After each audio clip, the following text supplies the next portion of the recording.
बिस्मिल्लाहिर्रहमानिर्रहीम, अस्सलाम वालेकुम। आज 14 जून है और दिन है बुध का। इस वीडियो में बात करेंगे कि नून लीग जो नाम के शेर हैं वैसे, लेकिन जब इक़्तिदार की बारी आती है तो कैसे ये ढेर होते हैं और इनकी असल सियासी औकात क्या है कि इक़्तिदार के लिए किस हद तक गिर जाते हैं, पहले ये किस तरह से झूठा बयानियाँ बनाते हैं और साथ ही ज़रा जहांगीर तरीन साहब की जो पार्टी है उस पर भी बात कर लेंगे, क्योंकि कल और परसों यानी सोमवार और मंगल को हमने जो बोल टीवी पे हमारा प्रोग्राम है 7 बजे, मुज़म्मिल शाह साहब होते हैं, उसामा गाजी साहब होते हैं, दो अहम मेहमान हमारे साथ थे। पहले दिन हमारे साथ मुराद राज साहब थे, दूसरे दिन हमारे साथ नुमान लंगड़ियाल साहब थे।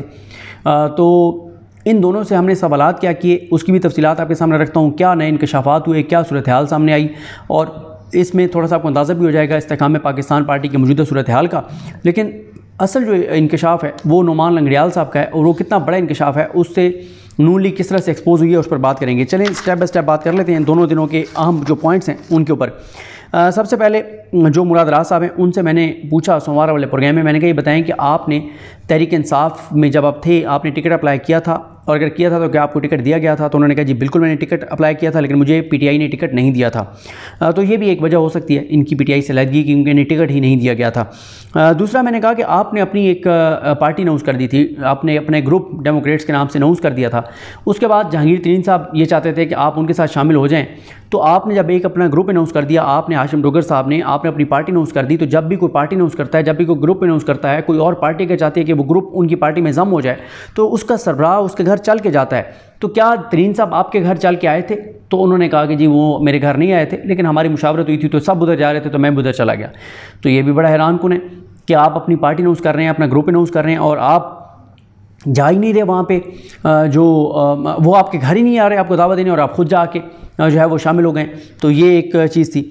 उसके बाद मैंने उनसे ये पूछा, मैंने कहा बताएं कि अली जैदी साहब हो गए, आप हो गए, बाकी आपके फिरदौस कमान साहब हो गई, ये फैज़ल हसन चौहान साहब हो गए, आप लोगों के लिए कोई ओहदा नहीं था इस्तेकाम पाकिस्तान पार्टी में? और ओन चौधरी साहब के पास इस वक्त 5 ओहदे हैं, इतनी बड़ी पॉलिटिकल शख्सियत कि वो शहबाज शरीफ के मुशीर हैं सियाहत के ऊपर, स्पोर्ट्स के ऊपर, और उनको इस्तेकाम पाकिस्तान पार्टी में भी 3 ओहदे दे दिए गए। तो ये क्या चक्कर है? आपके लिए कोई ओहदा नहीं है। एक बंदा इस वक्त आपकी पार्टी में, उसके पास 5 ओहदे हैं, शहबाज शरीफ का वो मुशीर है, शहबाज शरीफ की हुकूमत का हिस्सा है। तो ये क्या है? उस पर उनके पास कोई जवाब नहीं था। उन्होंने कहा इस हवाले से आप ओन चौधरी साहब से पूछें, तरीन साहब से पूछें, या अलीम खान साहब से पूछें। मुझे नहीं पता कि अभी तक सरकारी ओहदे क्यों हैं ओन चौधरी साहब के पास। उस पर मैं आता हूँ। नुमान लंगड़ियाल साहब से भी हमने सवाल किया, क्योंकि वो भी शहबाज शरीफ काबीना कैसा है, उन्होंने क्या कहा। उसके बाद हमने पूछा उनसे, हमने कुछ बयानात चलाए कि वो नुमान लंगड़ियाल साहब कह रहे हैं कि नून लीग के साथ सीट एडजस्टमेंट करेंगे, तो करेंगे या नहीं करेंगे? उन्होंने कहा जी मुझे तो पता ही नहीं है सीट एडजस्टमेंट करेंगे या नहीं करेंगे। फिर उनसे मैंने ये पूछा कि आप ये बताएं कि अगर क्या आप शेर के निशान पर इलेक्शन लड़ेंगे? उन्होंने कहा मोस्ट प्रोबेबली नहीं। अच्छा ठीक है। फिर अगला मुज़म्मिल शाह साहब ने सवाल किया कि ये बताएं कि अगर इस्तेकाम पाकिस्तान पार्टी की सीट एडजस्टमेंट हो जाती नून लीग के साथ, फिर आपका क्या होगा? फिर भी आप नहीं लड़ेंगे? फिर उस पर जनाब लाजवाब हो गए, कहते हैं नहीं वो फिर तो देखेंगे हम, फिर तो अगर पूरी पार्टी का फैसला होगा फिर देखेंगे। तो इसका मतलब है कि बिल्कुल जो मुराद राज साहब हैं वो शेर के निशान पर इलेक्शन लड़ सकते हैं। उसके बाद उन्होंने कहा कि उनसे ये सवाल किया गया कि ये बताएं कि क्या इस तासुर को तक़वियत नहीं मिल रही कि पीडीएम में शामिल जमातें 15 हो गई हैं, आप पीडीएम का एक हिस्सा हैं, नुमान लंगड़ियाल साहब के पास सरकारी ओहदा, ओन चौधरी साहब के पास सरकारी ओहदा, वो आपके पार्टी के अहम हिस्सा हैं, फिर आप हुकूमत के ख़िलाफ़ बयान कोई नहीं दे रहे, आप बजट पे तनकीद नहीं कर रहे, आप जो है वो नून लीग के साथ सीट एडजस्टमेंट की बात कर रहे हैं, आपकी कोई क्लैरिटी नहीं है। और तो ये सारी जो है वो सूरत हाल है, उस पर भी उनके पास कोई जवाब जो है वो नहीं था। अब आ जाएँ कल वाले प्रोग्राम पर, जो कि बहुत अहम था, क्योंकि नुमान लंगड़ियाल साहब उस प्रोग्राम में हमारे साथ थे और शहबाज शरीफ साहब के साथी भी हैं, और इन्होंने जो इंकशाफ किया है उसने एक्सपोज करके रख दिया मुस्लिम लीग नून को, इनकी असल सियासी औकात जो है वो सामने ले आए। पहले तो उनसे पूछा उसामा गाजी साहब ने कि आप अभी भी शहबाज शरीफ काबीना का हिस्सा हैं, शहबाज सरकार का आप हिस्सा हैं? उन्होंने कहा जी बिल्कुल मैं शहबाज सरकार का हिस्सा हूँ। बिल्कुल ठीक है जी, ये उन्होंने एतराफ़ कर लिया। फिर उनसे मैंने सवाल किया कि आप ये बताएं कि आप ये ओहदा आप एक और पार्टी बना ली है, आप एक पार्टी का हिस्सा हैं और आप शहबाज शरीफ हुकूमत का भी हिस्सा हैं, तो कैसे आप ये तासुर ज़ाहिर करेंगे कि आप जो है वो पीडीएम का एक हिस्सा नहीं है, आपकी पार्टी, आप एक अलग पार्टी हैं? उस पर उन्होंने कहा जी अभी उन्होंने फौरी तौर पे तो ओहदा, सरकारी ओहदा छोड़ने से इनकार किया। उन्होंने कहा जी इस हवाले से मुशावरत होगी, और मुझे जहांगीर तरीन साहब कहेंगे तो मैं शहबाज सरकार को छोड़ूंगा, शहबाज शरीफ का ओहदा छोड़ूंगा, हुकूमत का ओहदा छोड़ूंगा, सरकारी ओहदा छोड़ूंगा। जब तक नहीं जहांगीर तरीन कहते तब तक मैं जहांगीर तरीन साहब की पार्टी में भी हूँ और मैं पीडीएम हुकूमत का हिस्सा भी हूँ। तो ये बड़ा सवाल है कि दो शहबाज शरीफ के काबीना के मेंबर्स इस पार्टी का अहम हिस्सा हैं, तो कैसे ये पीडीएम से अलग एक जमात है? ये तो पीडीएम का हिस्सा है, एक ग्रोह है, एक ग्रुप है। उसके बाद उनसे कहा कि भैया आप शहबाज सरकार ने जो बजट दिया है उस पर आपने बात नहीं की, आपने हुकूमत की मुआशी तबाही बर्बादी पे बात नहीं की, पाकिस्तान की बुनियादें हिला के रख दी हैं, 14 माह में 76 साल महंगाई का रिकॉर्ड तोड़ दिया है, लाखों लोग बेरोजगार हो गए हैं, करोड़ों लोग खत गुर्बत से नीचे चले गए हैं, लाखों लोग पाकिस्तान छोड़ के चले गए हैं, करोड़ों लोग पाकिस्तान छोड़ के जाना चाहते हैं, सारी इंडस्ट्रीज़ बंद हो गई हैं, डॉलर की यहाँ पर कमी है, डॉलर कहाँ चला गया है, सूरत हाल आपके सामने है। तो भैया आप क्या आपका जो है वो है? उन्होंने कहा देखिए जी अभी तनकीद मैं नहीं कर सकता। तो उन्होंने कोई बजट पे तनकीद नहीं किया और उस पर भी आएँ बाएँ शाएँ और इधर उधर बात करके और निकल गए, कोई तनकीद नहीं की। अब आ जाएँ जनाब उस बात पर, जब उनसे हमने कुछ बयानात चलाए, उसामा गाजी साहब ने, हमारी टीम जो है, अब्दुल्ला वाला साहब ने, गुलाम अब्बास शाह साहब जो वहाँ की टीम है हमारी लाहौर की, तो उन्होंने जो शॉर्ट्स निकाले हुए थे जिसमें मरीम नवाज़ साहबा ने बहुत इल्ज़ामात लगाए हुए थे जहांगीर तरीन साहब पर। इसी तरह से अता तारड़ साहब ने तो पता नहीं कहा कि 100 अरब की करप्शन किया जहांगीर तरीन साहब ने, 100 अरब की, आप अंदाज़ा लगाएं 100 अरब की करप्शन। मेरे ख्याल वो लगा जो शॉर्ट सुना इतनी करप्शन। और फिर वो मैंने कल एक ट्वीट किया था उनका जो आबिद शेर अली साहब का वीडियो बयान, वो मैं आपको सुना भी देता हूँ जहांगीर तरीन साहब के बारे में उन्होंने क्या कहा था। तो उस पर उन्होंने बहुत बड़ा इंकशाफ किया, मैं उनका तो अभी आपको सुनाता हूँ जो उनका इंकशाफ है, जो उनका आबिद शेर अली साहब का जो वीडियो है वो आपने सुना भी होगा। लेकिन मैंने जब उनसे ये पूछा कि भाई क्या नून लीग ने माफ़ी मांगी है सब पे, उन्होंने कहा जी बिल्कुल माफ़ी मांगी है। ये बहुत बड़ा इंकशाफ है। उन्होंने कहा कि जब अदम एतमाद आया था और जो कुछ हुकूमत गिरी, उससे पहले जहांगीर तरीन साहब, इसाक डार साहब और नवाज शरीफ साहब की लंदन में एक तवील मुलाकात हुई। ये बहुत बड़ा इंकशाफ और एतराफ़ था कि तरीन साहब की बहुत तवील मुलाकात नवाज शरीफ से हुई थी और तब तरीन ग्रुप ये बना था।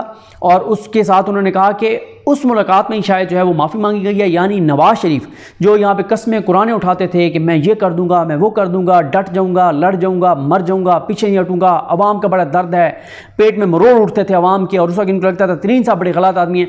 उन्होंने कहा जी माफ़ी मांगी उन्होंने तरीन साहब से, क्या हम गलत करते रहे? और इन्होंने कहा जी हमारा तो निशाना इमरान खान था, आप तो थे ही नहीं, और आपके हवाले से जो हमारे इल्ज़ामात थे वो उनमें कोई हकीकत नहीं थी, और आप बिल्कुल बहुत अच्छे बंदे हैं, आपके साथ हम चलेंगे, नून लीग आपके साथ चलेगी, ये इमरान खान बड़ा गलत आदमी है, हम तो उसकी वजह से आप पे तनकीद करते थे। तो ये आप अंदाज़ा लगाएं कि अपने इक़्तिदार के लिए ये कितने गिर गए हैं।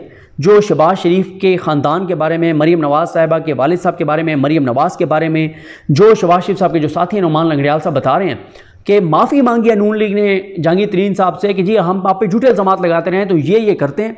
पूरा इन्होंने बयानिया बनाया, इन्होंने 6 माह तक तरीन साहब,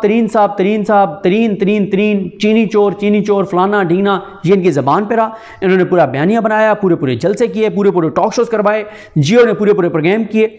और मेरा तो ख्याल है, क्योंकि आजकल जियो पे बात नहीं कर रहा, मुझे तो लगता है कि मैंने एक सवाल भी किया था कि क्या जियो ने वो कोई 300-350 के करीब जो टॉक शोज़ थे वो डिलीट कर दिए हैं अपने यूट्यूब चैनल से।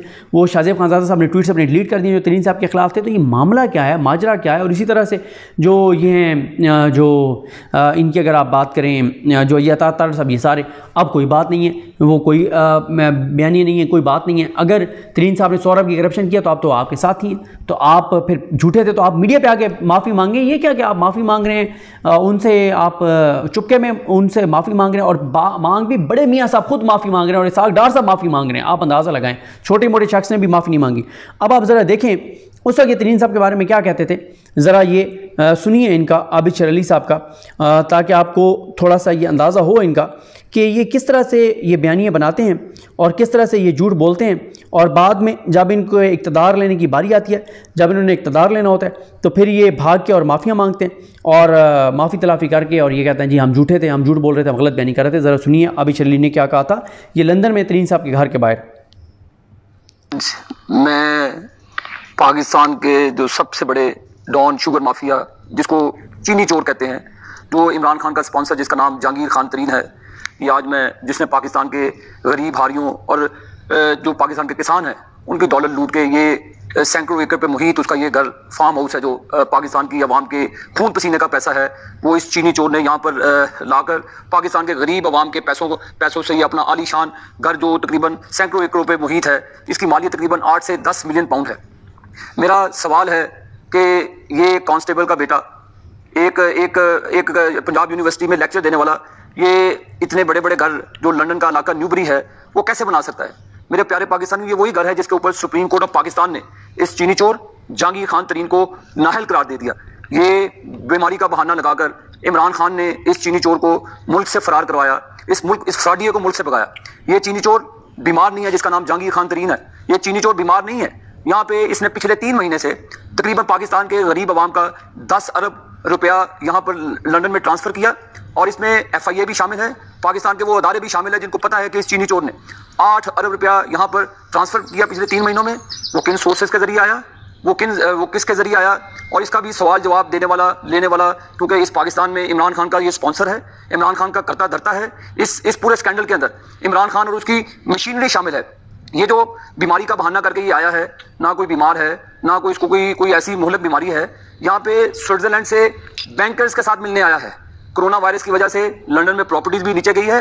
ये 8 अरब रुपया जो ये डाकू चोर जहांगीर खान तरीन अभी पिछले 3 महीनों से स्मगल करके लेकर आया है यहाँ पे, तो उन जराए से इसने 3 प्रॉपर्टियां और खरीदी हैं। जहांगीर खान तरीन, जिस तरह मैंने चोर डाकू फैसल वाडे की लंदन के अंदर 13 प्रॉपर्टीज को एक्सपोज किया था, इस तरह तुम्हारे जैसे चीनी चोरों का, जिन्होंने पाकिस्तान के गरीब गयूर अवाम का पैसा खाया है, पैसा हड़प करके ये आलीशान घर जो देखें सैकड़ों एकड़ों पे मुहित है, ये फार्म हाउस है जिसमें घोड़े रखे हुए हैं। उधर से पाकिस्तान के गरीब अवाम के पास खाने के लिए रोटी नहीं है, उनके पास पेट्रोल आज नायाब हो चुका है, पाकिस्तान गुर्बत की चक्की में पिस रहा है, और तुम आलीशान तरीके से इन महल्लात में रहते हो जो पाकिस्तान की गरीब अवाम की खून पसीने की कमाई तुम लोगों ने अपने बच्चों के लिए ये दौलत के अंबार लगाए हैं। तो ये जहांगीर खान तरीन, बात याद रखना, तुम्हें भी फैसल वाडा चोर और डाकू की तरह तुम्हें भी हिसाब देना होगा। तुम एक पुलिस कांस्टेबल के बेटे थे, तुम एक देखिए कितनी तज़हीक कर रहे हैं तरीन साहब की उनके वालिद के हवाले से, और हिसाब देना होगा। अब ले लेना हिसाब, अब तो आपकी हुकूमत है, 14 माह हो गए आपकी हुकूमत है, अब लेना हिसाब। आप कह रहे हैं 10 अरब, कोई कह रहा है 100 अरब, आप कह रहे हैं इतने किसानों को लूट लिया, तो आप करें हिसाब क्यों नहीं करते? इक़्तिदार के लिए आप उनके पाँव गिर गए, पड़ गए, उनके पाँव चाट रहे हैं। आप एक कॉलेज में यूनिवर्सिटी के अंदर लेक्चरर थे, तुम्हारे पास ये अरबों खरबों की प्रॉपर्टीज कैसे आ गई? तुमने कैसे चीनी की मिलें लगा ली, चीनी के कारखाने लगा ले?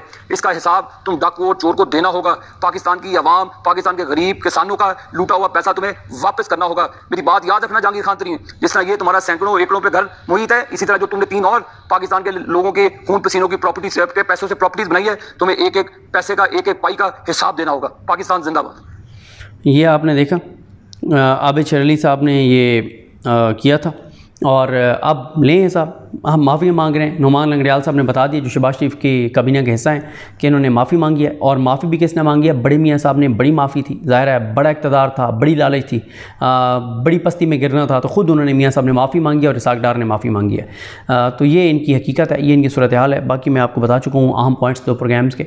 मुझे अपनी दुआ में याद रखें। लगी हम सब कामी नासर। अल्लाह हाफ़िज़।